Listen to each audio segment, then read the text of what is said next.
Bonjour à tous, on se retrouve aujourd'hui avec mon amie Nadège, experte naturopathe, chanteuse, que j'affectionne particulièrement, et surtout on va pouvoir parler d'un sujet particulièrement glamour, le sujet du HPV, du condylome, des verrues génitales, et dans cette vidéo, j'ai envie vraiment de vous partager euh, des questions qui me tarabustent aussi un petit peu. J'en profite d'avoir une experte comme ça sous le coude, et on va essayer un petit peu à la fois de dédramatiser, mais surtout de savoir où on en est et ce qu'il est vraiment possible avec la naturopathie. Salut Nadège, Salut Renaud. je suis content de t'avoir là.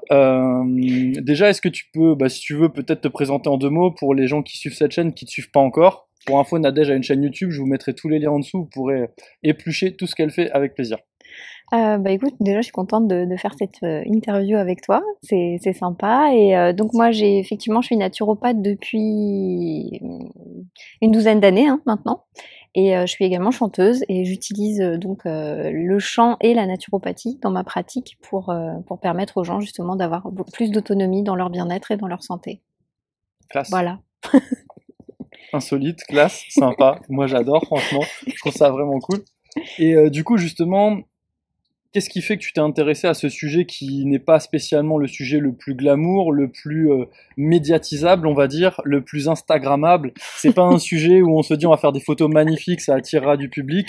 C'est un sujet qui est plutôt, comme tu le dis parfois très bien, c'est un sujet qui est très tabou. Qu'est-ce qui fait que tu t'es intéressé à ce sujet et que tu as eu envie justement de pouvoir parler de ça aux gens? Eh ben, clairement, c'est un sujet déjà que moi je l'ai subi aussi, donc en tant que femme, parce que déjà il faut savoir que tout ce qui est de la famille des papillomavirus, bon, il y en a énormément, mais dans la vie d'une femme, dans la vie sexuelle d'une femme, elle va rencontrer dans 70% des cas, elle va rencontrer ce virus. Donc soit il va se déclarer, soit il va pas se déclarer, soit la plupart du temps c'est asymptomatique, la plupart du temps c'est éliminé naturellement. Mais il y a des fois où justement il y a ce qu'on appelle des condylomes ou des lésions. Et du coup, au final, c'est quand même très répandu au final. Et puis surtout, il n'y a pas de traitement en médecine classique. On va traiter les lésions ou les condylomes. Enfin, on verra peut-être un peu plus loin Bien dans sûr. l'interview. Mais voilà pourquoi j'en suis venue à ça, parce que du coup, moi, en tant que femme, je l'ai vécu aussi. Donc, et puis en plus, il peut y avoir aussi des récidives. Enfin, il y a plein de choses à savoir là-dessus. Et il y a aussi beaucoup de peur aussi par rapport à ça. Et justement, toi, à l'époque, est-ce que tu as eu de la facilité à trouver des informations sur savoir comment s'y prendre pour en venir à bout, ou est-ce que ça a été plutôt un chemin de croix comme dans la majorité des sujets qui sont faiblement médiatisables? Alors, déjà savoir ce que c'est, parce que tu Mhm. dis, attends, j'ai un problème, j'ai quelque chose, à un endroit où c'est pas habituel, qu'est-ce qui se passe? Donc déjà, tu sais pas, faut un diagnostic. Mhm. On t'explique au final qu'il y a rien à faire. Et là, tu te dis, comment ça, il y a rien à faire? Enfin, c'est pas possible. Donc, du coup, je me suis mise à chercher parce que c'était pendant mes études de naturopathie aussi. Donc, du coup, je me suis dit, c'est pas possible. Il y a forcément une solution. Et je vais la trouver dans la nature. Si je la trouve pas Plutôt classe. ailleurs. Voilà. Ouais, plutôt sympa, effectivement. Bon, ça me rassure que tu aies réussi à trouver des solutions naturopathiques. Je vais pas te mentir, c'est aussi un petit peu pour ça que tu es là. Mais en tout cas, ce qui est intéressant, c'est de voir que, bah oui, il a fallu chercher et que c'est pas un truc qui tombe tout cuit dans le bec. Et c'est un sujet où même quand tu fais des études de naturopathie, tu n'as pas forcément des solutions comme ça dans les livres et dans les cours qui sont dispensés. Il y a un truc où il faut quand même un petit peu bosser. Ça fait partie des sujets qui sont effectivement pas glamour, où il n'y a pas énormément de professeurs qui ont envie de faire des conférences et des sujets, des interventions sur le thème. Et donc c'est intéressant, une fois qu'on trouve des solutions, de pouvoir les répondre indépendamment du fait que ce soit pas le sujet le plus marketing possible. Et justement, qu'est-ce que tu peux nous dire sur c'est quoi finalement des condylomes, c'est quoi le HPV, c'est quoi le papillomavirus? Parce qu'on entend de tout et de rien, bien souvent du rien, de gens qui sont parfois pas compétents sur le sujet, donc c'est intéressant peut-être de faire un point là-dessus pour qu'on sache qu'on parle bien de la même chose. Ouais. Bon, déjà, je ne suis pas médecin, donc je vais expliquer moi avec mes Bien mots et sûr. la recherche dans la littérature scientifique que j'ai pu trouver, sachant que je suis ni épidémiologiste et je suis pas médecin non plus, mais aujourd'hui, enfin, le papillomavirus, ça fait partie des virus au même titre que les verrues que tu peux trouver sur la main, les verrues plantaires, sauf qu'il y a des papillomavirus qui ont un tropisme cutané, donc qui sont sur la peau, et t'en as d'autres qui sont au niveau des muqueuses. Donc là, ce dont on parle aujourd'hui, c'est tout ce qui est au niveau des muqueuses, tropisme muqueux. Et donc, il y a plusieurs types de virus. Donc, tu en as qui sont responsables de verrues génitales, donc de condylomes, c'est les HPV 6 et HPV 11. Et à côté, tu en as d'autres qui vont... Enfin, ceux-là peuvent créer des lésions aussi, parfois, pas que des condylomes. Ils peuvent aussi créer des lésions à l'intérieur de l'utérus, au niveau du vagin, au niveau de la vulve. Chez les hommes, ça va être au niveau de la verge, du scrotum, du périnée. Enfin, voilà, tu peux vraiment... voilà, c'est extrêmement répandu. C'est très, très chiant, en fait. Hein. Ouais, voilà. Ce que tu es en train de dire, c'est que c'est vraiment extrêmement chiant à vivre. Quoi. Ouais, c'est ça, exactement. Dans 90% des cas, il est éliminé spontanément, donc au bout de... on l'élimine au bout d'un an. On va dire plutôt dans 70% des cas et dans 90% des cas au bout de 2 ans et dans plus de 90% des cas au bout de 3 ans. Donc c'est des verrues génitales, hein, donc si elles sont pas traitées en, on va dire 9 à 12 mois, en gros elles partent. Mais 9 à 12 mois c'est long. Surtout là, quoi. Surtout là. Voilà. En plus, c'est extrêmement contagieux parce que la transmission se fait de peau à peau. Donc, suffit qu'il y ait un contact physique pour que l'autre puisse l'attraper. Donc, le préservatif ne protège pas de ça, ou en tout cas que partiellement. Voilà. Et donc, ça fait très peur aussi parce qu'on parle beaucoup du cancer du col de l'utérus. Bien sûr. Et alors en fait, il faut distinguer effectivement les papillomavirus qui vont avoir tendance scientifiquement, ça a été prouvé maintenant, il y a un lien de corrélation et de causalité sur le cancer du col de l'utérus. Et les condylomes, parce que les condylomes font partie de la famille des HPV, mais ils sont situés au niveau à bas risque oncogène, donc à bas risque de déclencher, ou d'aller vers des lésions précancéreuses, alors que tu as d'autres types de HPV, dont le HPV 16 et HPV 18, qui ont été clairement reconnus en fait comme étant modifiant, on va dire, l'appareil génétique de la cellule et pouvant dégénérer vers un cancer. Et justement, en fait, souvent on a l'impression quand on entend papillomavirus, quand on entend HPV, des mots comme ça fait très scientifique, ça fait très... Enfin, c'est vrai que souvent les gens quand ils me disent ça, je vois que tout de suite il y a de la terreur dans les yeux, et on associe instantanément ça à cancer, de par le fait que souvent les gens n'entendent parler du papillomavirus que quand on leur parle de se vacciner du papillomavirus pour le vaccin du cancer du col de l'utérus, c'est comme ça qu'on communique là-dessus. Hein. Et justement, qu'est-ce que tu peux nous dire sur... C'est quoi le vrai mécanisme qui se passe en fait entre le moment où on attrape ça, où on est infecté, et le moment où réellement on développe un cancer? Ça prend quel temps? C'est quoi le mécanisme? Et est-ce qu'à chaque fois qu'on y est exposé, on risque un cancer? Non, justement, donc comme je te disais, enfin moi j'ai cherché pas mal d'infos, j'ai trouvé le professeur Gondry qui en parle beaucoup, qui est le président de l'association de colposcopie, enfin l'association française de colposcopie et gynécologie. Et c'est vrai que lui, bon, il expliquait voilà très très bien, c'est que dans 90% des cas, donc c'est éliminé. Par contre, pour qu'il y ait un cancer, en fait, il faut que déjà pour qu'il y ait des lésions précancéreuses, il faut qu'il y ait un HPV persistant. Et en général, ça va être un HPV de la famille 16-18, parce que c'est ceux qu'on retrouve. Le 16, il est retrouvé je crois que dans à peu près 60% des cas au niveau du cancer. Et puis le 18, je crois que c'était aux alentours de 35%, un truc comme ça. Donc là, on parle pas de condylome, on parle pas de verrues génitales. Là, on est sur les virus 6 et 11, donc qui ont vraiment un faible risque oncogène. Bien sûr. Donc, pour qu'il y ait un cancer, il faut qu'il y ait un HPV persistant. Donc, quelque chose qui va rester longtemps. Plus que la durée classique en fait d'élimination du virus. Ça va créer des lésions au niveau du col de l'utérus, des lésions qui vont être classées elles-mêmes en bas grade, en gros moyen grade, haut grade, donc ce qu'on appelle des SIN. Je crois que c'est des néoplasies cervicales intra-épithéliales, un truc comme ça. SIN 1, SIN 2, SIN 3. Normalement, ça, votre médecin vous l'explique, hein, le gynécologue l'explique.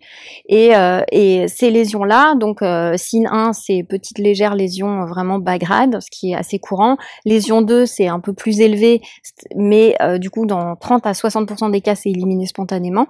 Et à côté, tu as les SIN 3 qui sont des lésions dites précancéreuses, mais qui vont se déclarer au bout de 1 à 5 ans après le HPV. Mais à côté, avant de déclarer un cancer, il se passe de SIN 3 au cancer, il se passe en moyenne 15 ans. 15 ans, voire 20 ans. Donc on pense tout de suite à cancer, mais un cancer, il met du temps à se développer. Enfin, et ça, c'est pas moi qui le dis, hein, c'est le professeur Gondry. Donc voilà, c'est un petit peu tous les retours qu'il y a. Ce que tu es en train de nous dire, c'est un petit peu comme quasiment tout le temps dans l'approche naturopathique, c'est que à la base il y a quelque chose qui peut être présent. Maintenant, pour que ça se développe, il y a quand même des paramètres qui font que ça va se développer avec le temps, et c'est quand même que ça a traîné, parce que l'état fait que ça s'est développé, que c'est resté stagnant. En fait, en réalité, chez quelqu'un chez qui c'est régulé, il y aurait et donc le virus devient pas persistant, les lésions vont pas avoir le temps de s'aggraver, ça va pas mener forcément à un cancer. Non, la plupart du temps, dans 90% des cas, c'est éliminé par l'organisme. C'est juste que chez certaines personnes où il y a une baisse de vigilance du système immunitaire, le virus va persister et va aller modifier, comme je t'expliquais, donc la cellule, pardon, de l'hôte en fait. Donc, du coup, c'est arrivé déjà. Du coup, en médecine classique, on va beaucoup te proposer soit le laser, soit des crèmes qui vont brûler la verrue, ou de la chirurgie dans des cas plus importants. Et justement, toi qui es passé par là, est-ce que vraiment les crèmes et les applications, on va dire locales, pour ce genre de problématiques telles que les condylomes, HPV, papillomavirus, est-ce que ça fonctionne? Disons chimique ou naturel? Ouais, alors tu vas l'enlever, mais ça enlève pas le virus. D'accord. Donc du coup, tu as des personnes qui vont se retrouver avec des brûlures des fois, parce que quand tu utilises la crème, elle est vraiment, elle brûle quoi. Donc ça va être juste pour un côté, on va dire peut-être un côté plus esthétique, pour peut-être amoindrir un peu la détresse psychologique aussi, mais par contre ça enlève pas le virus, et en plus il peut y avoir des récidives. Donc il faut vraiment aller. Au final, tu parais un porteur relativement sain. Tu restes porteur. Finalement, tu as une apparence un peu plus saine qui est moins dégradante pour toi et ton estime de toi. Mais en vrai, à l'intérieur, le virus, il est forcément là à partir du moment où il n'a pas été traité, éradiqué. C'est ça. Donc, et d'ailleurs, enfin, de toute façon, on peut être porteur aussi sans avoir de symptômes. Donc ça, c'est important de le dire aussi, c'est que tu peux avoir été contaminé sans le savoir, être guéri sans le savoir, et avoir contaminé quelqu'un aussi sans le savoir. Donc là, quand il y a des condylomes, bon bah clairement, voilà. Il y a une manifestation physique qu'on peut observer, un symptôme qui fait qu'on sait qu'on a ça. Voilà, et souvent, moi, j'avais remarqué que à l'époque, j'avais une fatigue aussi anormale. Et ça, c'est vrai qu'on n'en parle pas beaucoup, mais il y a aussi une fatigue qui est là, qui est très présente. Et du coup, tu dis, bah, je peux pas rester comme ça, je vais pas rester comme ça pendant 9 mois ou 12 mois, je vais pas attendre que ça disparaisse tout seul. Surtout que le médecin, c'est ce qu'il va te dire. Hein. C'est clairement, il n'y a rien à faire, on va attendre. Et pour les lésions, c'est pareil. Il faut attendre et observer. Contrôler. Voilà. Et donc, toi, en attendant, tu peux te dire, bon, ben, ok, donc, soit je les fais brûler, soit je les enlève au laser, soit j'enlève la chirurgie. Bon, ça me tente pas trop, là. Donc, qu'est-ce que je vais utiliser? Donc, déjà, c'est comprendre déjà pourquoi c'est là, baisse du système immunitaire. Donc, première chose, c'est... ce que j'allais dire, finalement, les 3 trucs que tu as pu observer, je sais pas si on avait 3 principaux qui font que, selon toi, les erreurs que font les gens, en fait, qui font que malheureusement, ils se retrouvent aujourd'hui avec ça qui se développe. Enfin, si t'avais différentes choses à nous donner, tu commences à évoquer le système immunitaire. Ouais, alors bon, après t'as des facteurs qui font que tu l'attrapes aussi, enfin que tu le déclenches plus facilement. Mais c'est vrai qu'au niveau, moi à l'époque par exemple, je dormais 4 heures par nuit. Donc clairement manque de sommeil, donc clairement baisse du système immunitaire. Attention, pilier de la santé. Voilà, c'est ça. C'est ça.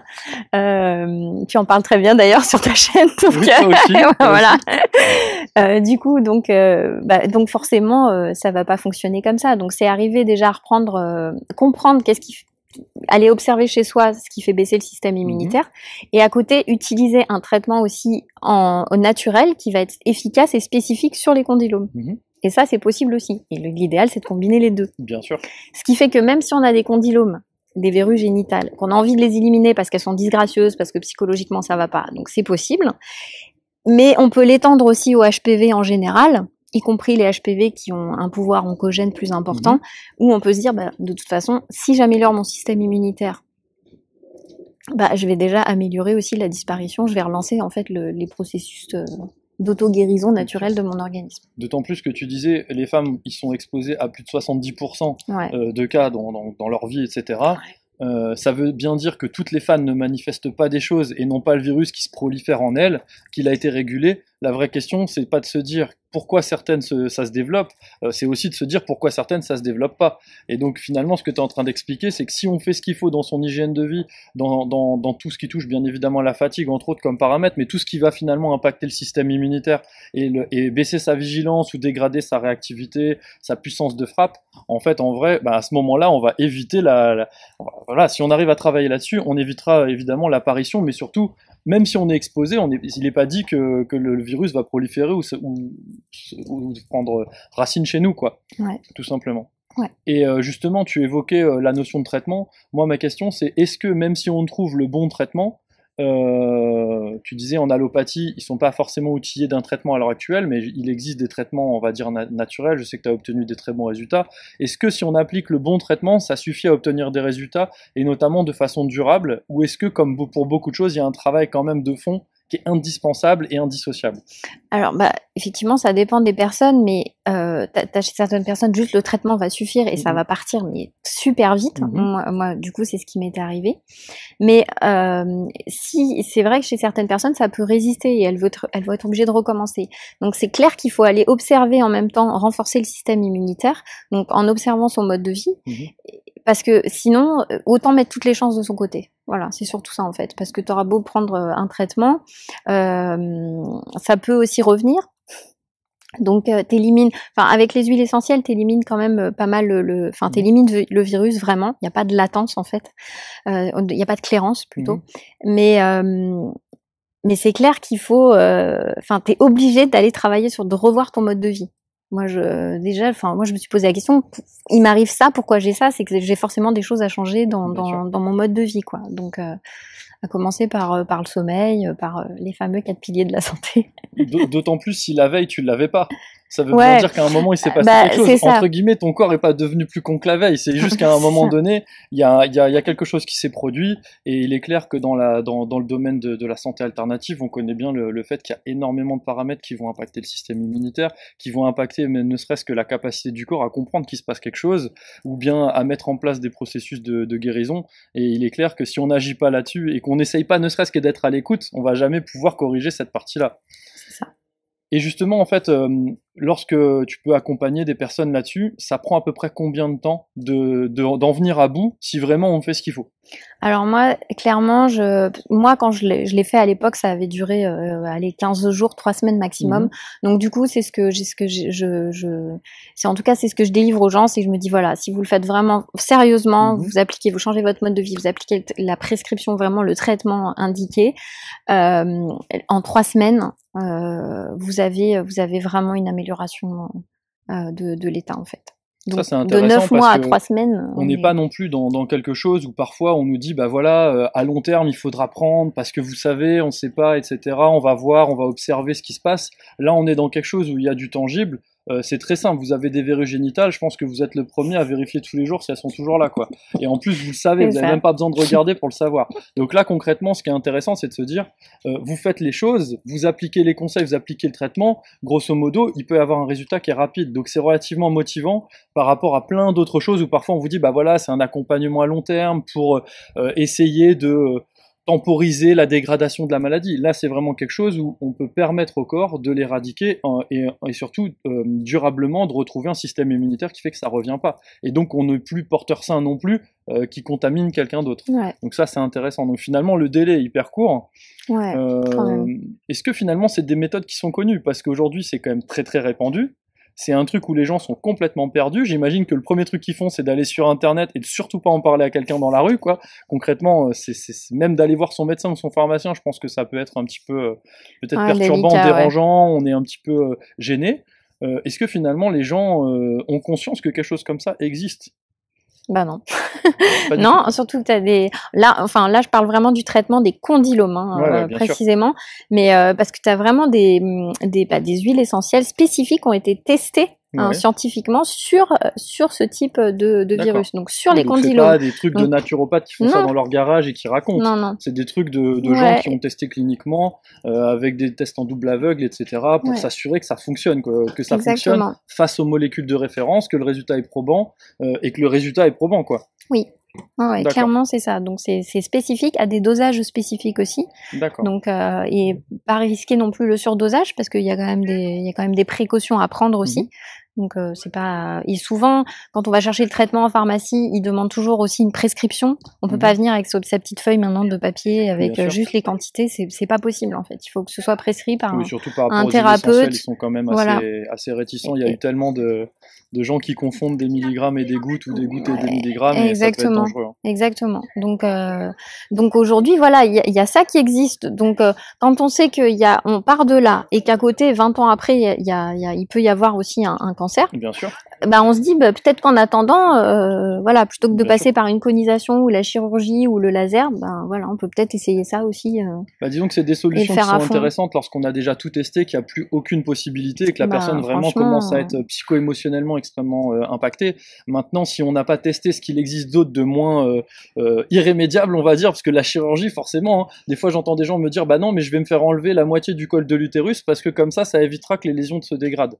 Bon, évidemment, c'est intéressant. Par contre, si vous aviez pu vous assurer que ce qui crée ces lésions au quotidien disparaissent et que du coup les lésions elles-mêmes puissent se régénérer, puisqu'on arrête d'agresser le corps en permanence, on a une chance de régénération qui est décuplée.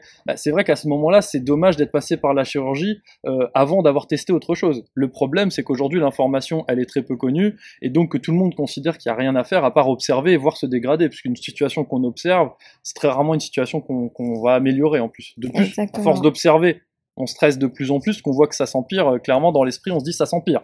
Oui. En prenant ma situation s'empire, n'est pas en train de l'améliorer. C'est ça, et en plus on pense souvent qu'il n'y a rien à faire, alors que dans son quotidien on fait des gestes qui paraissent anodins et qui en fait vont aussi être responsables du fait que ça va empêcher l'élimination plus rapide du virus. Donc je pense notamment au grignotage, voilà. Bien par exemple. C'est ce que j'allais te demander, est-ce que tu avais des exemples justement du mode de vie qui peuvent justement baisser cette vigilance du système immunitaire, quelque chose comme ça là, un petit peu voilà, qui selon toi sont vraiment, ça saute aux yeux, que c'est évident que c'est des trucs qui sont récurrents chez tous les gens qui ont ce type de problème. Alors clairement c'est le manque de sommeil. Non, mais ça c'est numéro 1. Bien sûr. Et puis, je dirais son équivalent, même je vais pas dire numéro 1, c'est le grignotage. À partir du moment où tu grignotes, tu respectes pas tes temps de digestion. C'est clair que tu altères. Tu passes ton temps à digérer, donc tu passes pas ton temps. Bon, tu connais ça toi, mais tu passes pas ton temps justement au lieu d'utiliser l'énergie pour éliminer les bactéries et combattre les infections et les virus. Régénérer ton corps et tes lésions. Voilà, exactement. Tu digères. C'est ça. C'est ça. Et moi j'aime bien cette petite phrase qui dit ce qu'on mange hors pas donne la santé, ce qu'on mange entre l'air pas donne la maladie. Et c'est clairement ça, quoi. Encore faut-il savoir ce qu'est le grignotage aussi, parce qu'il y a beaucoup de gens qui savent pas, qui pensent ne pas grignoter et qui grignotent. Oui, donc, souvent quand on veut les piéger, moi j'aime leur demander s'ils prennent des collations pour tenir. Lorsqu'ils m'ont dit qu'ils grignotaient pas, ils me disent oui, je prends des collations. Mais c'est pas du grignotage, c'est pas des chips devant la télé. Comme si le grignotage, en fait, c'était pas un acte, c'était plutôt un composant alimentaire, tu vois. C'est ça. Bon, si vous voulez plus d'infos sur le grignotage, vous le savez, j'ai fait plusieurs vidéos là-dessus, sur qu'est-ce qui est grignoté, pourquoi faut pas grignoter, et surtout les conséquences du grignotage pour que vraiment vous puissiez en prendre conscience, parce que nous, c'est vrai que pour nous, c'est évident, pour la plupart des gens, ça l'est pas forcément, et en tout cas, quand on connaît l'impact du grignotage sur l'affaiblissement du système immunitaire, l'affaiblissement de la capacité de régénération cellulaire du corps, etc. Malheureusement, quand on est touché par des problèmes comme ça, où clairement, c'est plutôt pas très très amusant, je rencontre régulièrement des personnes me disant non, en fait, j'essaye pas de rencontrer quelqu'un dans ma vie parce que j'ai ce problème et que je veux pas me retrouver au lit tout nu avec cette personne, avec quelqu'un. C'est quand même hyper dérangeant dans l'épanouissement d'une personne, que ce soit un homme ou une femme. Parce que comme Nadège l'a très bien dit, ça touche aussi bien les hommes que les femmes. Et très clairement, ça touche les hommes et les femmes de tout âge. Ça touche pas que les jeunes ou les vieux. Alors, il y a vraiment une prédominance chez les jeunes, justement, puisque les jeunes femmes, je crois que c'était à peu près, je me souviens plus des chiffres, mais de mémoire, 35 à 55% des jeunes filles qui vont être contaminées, qui vont être en contact avec le virus dans les 12 premiers mois, en fait, de leur premier rapport, en fait. Bien sûr. Donc c'est quand même beaucoup. C'est énorme. Voilà, les jeunes grignotent aussi beaucoup. Bien sûr, de toute façon aujourd'hui, je veux dire, on a une prédominance chez les jeunes parce qu'on fait des études maintenant et que les jeunes ont un mode de vie qui clairement n'était pas le mode de vie des jeunes qui aujourd'hui ont 70 ans. Je pense qu'on aurait fait ces études à l'époque, ils avaient un mode de vie qui était beaucoup plus limité en termes d'excès, en termes de toutes ces choses-là. peut-être que les statistiques seraient différentes. En tout cas, ce qui est certain, c'est que les jeunes aujourd'hui, bah, c'est quand même l'avenir de notre monde. C'est intéressant de leur faire passer le message, d'autant plus qu'ils ont beau être toute la journée sur les smartphones. Des fois, cette information-là, ils la connaissent pas et ils en souffrent énormément. Et on connaît les dégâts psycho-émotionnels que ça peut avoir sur des sur des personnes. Voilà, la réputation va vite sur Facebook, tout ça. On voit à quel point ça peut être dégradant. Ils osent pas vraiment en parler. Même au sein de la famille, comme je le dis, je prends toujours cet exemple. J'ai une petite jeune qui m'avait écrit, qui m'avait dit, mais moi, ma famille, ils pensent qu'ils vont attraper le virus parce que quand je vais aux toilettes, quoi, ou des choses comme ça. Ouais, je sais pas quoi faire avec mon partenaire. Voilà, donc.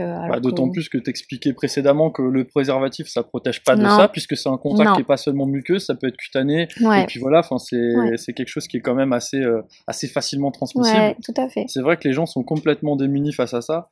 Et ce qui est intéressant dans tout ce que tu dis, c'est que finalement, la solution, bien sûr, il y a un traitement, mais finalement, dès le départ, le corps est capable de réguler. Dès le départ, on sait que dans la majorité des cas, le corps régule, que ce soit des HPV virulents ou moins virulents. Il y a des cas où le corps régule quand même. C'est-à-dire que c'est pas parce que le virus est hautement virulent que jamais personne ne le régule lui-même et qu'il y a forcément besoin d'un traitement. Il existe des cas où, au contraire, ça se régule tout seul. Donc ça veut bien dire que ces gens-là, il faut mimétiser ce qu'ils font. Ces gens-là, qu'est-ce qu'ils font? Ils ont une hygiène de vie qui dégrade pas leur système immunitaire. Tout à fait. C'est clair. Tu parlais du grignotage, tu parlais de la fatigue. Il est évident que c'est des choses qui sont fatales. Nous, on parle tout le temps des piliers de la santé.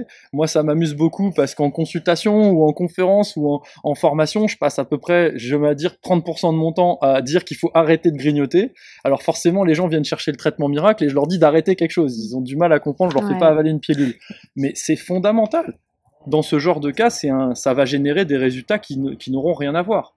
Vous arrêtez juste de grignoter et vous améliorez un petit peu votre sommeil ou votre temps de sommeil en vous organisant.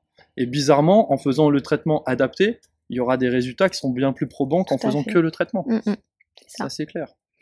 Alors tu as aussi, on peut quand même le dire aussi, pareil, les gens qui bougent pas assez, qui n'ont pas assez d'activité physique, c'est vrai que c'est important de le préciser aussi.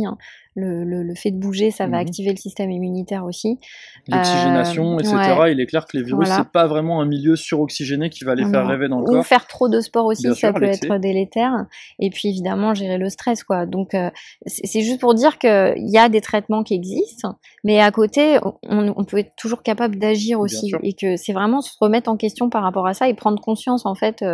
Comme je vous ai dit, moi, quand ça m'est arrivé, c'est attends, là, il y a quelque chose qui va pas, qu'est-ce qui se passe dans ma vie, quoi. Et c'est clair que quand je faisais le bilan de tout ça, il y avait des choses qui allaient pas et que j'ai dû, au fur et à mesure, remettre, quoi, enfin, rééquilibrer. Souvent, moi, j'aime dire, quand la personne vient me voir pour un problème particulier ou qu'on me rapporte un cas et qu'on me demande mon avis, c'est de dire cette personne, en fait, dans son idéal de vie, elle en est où? Est-ce qu'elle est au courant de ce qu'est son idéal de vie? Je lui demande pas de savoir si elle veut être en bonne santé parce qu'elle est en mauvaise santé. Je veux savoir dans son idéal de vie et dans ses différents domaines, qu'est-ce qu'il en est? Qu'est-ce qu'il en est de son travail? Qu'est-ce qu'il en est de sa situation amoureuse? Qu'est-ce qu'il en est de ses loisirs? Qu'est-ce qu'il en est de son sommeil? Qu'est-ce qu'il en est de sa joie de vivre? Qu'est-ce qu'il en est de tout ce qu'elle aime faire dans la vie et de ce qu'elle souhaite réaliser, ce qu'elle souhaite avoir, faire et être? Et donc justement, l'intérêt, c'est que lorsqu'on est confronté à ce genre de pathologie, que ce soit simplement des verrues génitales, des verrues plantaires, ça semble anodin pour certains parce qu'on se dit c'est pas un truc mortel, même si on a compris qu'en laissant traîner, ça peut devenir quelque chose qui va dégénérer, aller dans des pathologies extrêmement graves, voire mortelles. En tout cas, ce qui est sûr, c'est que il faut absolument, si vous voulez, prendre conscience tout de suite que vous pouvez vraiment agir, mais pour ça, il faut comprendre ce que vous voulez être à l'intérieur de vous, et donc peut-être de faire cet exercice de vous dire dans 6 mois, dans 1 an, quelle personne j'aimerais être. Et à quel niveau j'en suis aujourd'hui? C'est pas pour se dire je suis une merde et j'arriverai jamais, et il me reste tout ça à parcourir et les autres sont tellement meilleurs que moi. C'est pas ça. C'est pour dire aujourd'hui, si j'ai ce problème, c'est parce que je ne suis pas la personne que au fond de moi je rêve d'être. Ce qui me tient à cœur, ce qui m'anime. Parce que lorsque vous êtes cette personne, il n'y a plus aucun problème. Souvent, j'aime une vidéo, que je vous mettrai le lien en dessous, une vidéo où justement il est évoqué justement cette notion de l'état physiologique lorsqu'on tombe amoureux. Quand vous demandez à quelqu'un le moment où il est tombé amoureux, vous lui demandez comment ça allait dans sa vie, s'il avait de l'énergie, s'il dormait bien, etc. En règle générale, tout allait absolument à merveille. Il n'y avait aucun problème de santé. Même si la veille ça n'allait pas, il tombe amoureux, il n'y a plus de problème de santé. Il dort bien, il va bien, il digère bien, il n'y a aucun souci. Pourquoi? Parce que c'est là-dedans que ça s'est créé et que ça s'est manifesté physiquement de par cet état d'esprit qui est l'état d'esprit un petit peu euphorique de tomber amoureux. C'est un exemple un petit peu volontairement un petit peu, pas choc, mais voilà, c'est un petit peu spécifique, c'est pas le truc de tous les jours, on tombe pas amoureux tous les jours, mais voilà, pour vous dire, c'est parce que dans cet état d'esprit, on génère un état différent. Et donc de choisir qu'est-ce qu'on veut être, ça permet de voir où on en est aujourd'hui et de finalement décider de s'améliorer. Si tu dis, moi j'aimerais être quelqu'un de vraiment reposé, j'aimerais être quelqu'un bien dans ses baskets et que tu dors 4 heures par nuit, il est certain que tu es en désaccord avec finalement ce que tu aurais besoin pour un bien-être et un épanouissement parfait. Posez-vous cette question. La personne la plus épanouie au monde, celle qui représente vraiment l'épanouissement, le bien-être selon vous, quelles sont les 7 choses fondamentales, les 7 attitudes, les 7 habitudes fondamentales qu'elle pratique au quotidien? Est-ce qu'elle dort beaucoup? Est-ce qu'elle dort suffisamment? Est-ce qu'elle dort peu? Est-ce qu'elle a un travail qui lui plaît, etc., etc. Et je pense que dans ce genre de pathologie, c'est fondamental de se poser la question parce qu'il y a forcément un différentiel entre les attentes et réellement l'état de la vie d'aujourd'hui. Complètement. Ouais, ça me paraît extrêmement important. Et ouais, le lien à la sexualité aussi, bien effectivement sûr. important, la communication avec le partenaire, enfin ça aussi c'est tu veux dire ça que fait partie aussi du. Est-ce que par exemple ça pourrait sous-entendre, puisque c'est vrai que c'est un petit peu gênant, mais à la fois ça peut être, pourquoi pas, dans certains cas une forme de protection en disant bah voilà, il y a ça donc on peut pas avoir de rapport. Moi en tout cas j'ai déjà croisé régulièrement des personnes avoir ce type de problème, alors pas forcément des condylomes ou des verrues génitales, mais des sortes de problèmes qui font que à distance. Finalement l'autre a une distance qui lui est imposée parce que lui-même il va pas forcer le passage, quoi. Et donc c'est intéressant de se rendre compte qu'il y a aussi cette partie-là en fait, hein, dans l'acceptation des choses. Ouais, complètement. Ouais, il y a vraiment ça. Il y a aussi le côté, le rapport avec son corps et le rapport avec le corps de l'autre aussi. Bien sûr. Donc comment c'est vécu dans les deux sens, quoi. Donc ça c'est important, c'est clairement important aussi. Avoir une infection sexuellement transmissible, c'est pas anodin non plus. Donc aller chercher à ce niveau-là aussi. Ouais, complètement. Est-ce que tu as quelque chose à nous rajouter, que tu aimerais vraiment nous dire, justement, que l'information que tu aurais aimé savoir absolument, qu'il fallait pas rater à l'époque où tu avais ce problème et où tu cherchais, quoi, concrètement, s'il y avait un truc vraiment là comme ça où tu te dis j'aurais voulu qu'on me dise juste cette phrase pour m'aider. Alors déjà c'est pas sale, d'accord, que en fait vous n'êtes pas seul parce qu'il y a énormément de gens qui ont ça. Il y a des solutions aussi et que surtout vous avez le pouvoir de faire des choses. Donc c'est pas comme si on attendait que ça se passe et qu'on avait l'épée de Damoclès sur la tête, et surtout pas avoir peur du cancer aussi parce que encore une fois c'est connaître les mécanismes, les types de virus, et c'est pas du jour au lendemain voilà qu'on déclare un cancer. Donc ça c'est vraiment important aussi. J'aime bien cette phrase de fin parce qu'évidemment, la peur, c'est pas du tout quelque chose qui va être propice à votre système immunitaire, ça, et ni à la guérison, hein. La peur, c'est pas du tout quelque chose de favorable. Vous n'êtes pas sale. C'est vrai que moi j'ai des fois des gens qui me disent mais tout le monde pense que je suis un crasseux parce que quand je demande, non mais attendez, vous n'êtes pas crasseux, vous avez vu juste un système immunitaire. En fait, vous pouvez vous laver 100 fois par jour, que votre système immunitaire, s'il est trop faible et que votre mode de vie n'est pas adapté, votre physiologie va permettre le développement de quelque chose auquel vous serez de toute façon au cours de votre vie très probablement exposé. Donc il n'y a pas de problématique de crasseux, de quoi que ce soit. Par contre, c'est vrai que c'est des choses, quand ça se manifeste, qui sont extrêmement isolantes.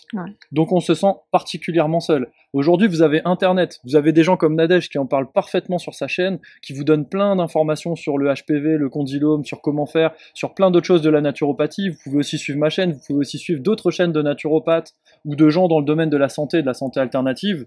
Vous n'êtes pas seul, vous pouvez communiquer par des réseaux de ce type.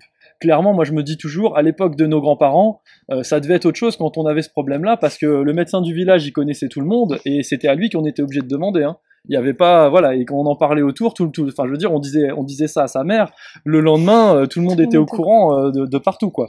Donc, je veux dire, aujourd'hui, sans pour autant s'exposer et se mettre à mal au niveau de notre image ou de notre estime de soi, bah, on peut quand même communiquer, être au courant, avoir des informations, etc. Et d'ailleurs, justement, Nadège, il me semble que tu as proposé un e-book qui peut être très intéressant, je mettrai le lien, hein. Si tu veux bien nous en dire 2 mots, ça serait vraiment intéressant que vous le téléchargiez pour en savoir plus. Ouais, merci, en tout cas, c'est un petit e-book en fait qui s'appelle donc les 5 erreurs à éviter en cas de condylome HPV. Donc même si on n'a pas des condylomes et qu'on a un HPV, on peut quand même aller voir parce que ça va ensemble.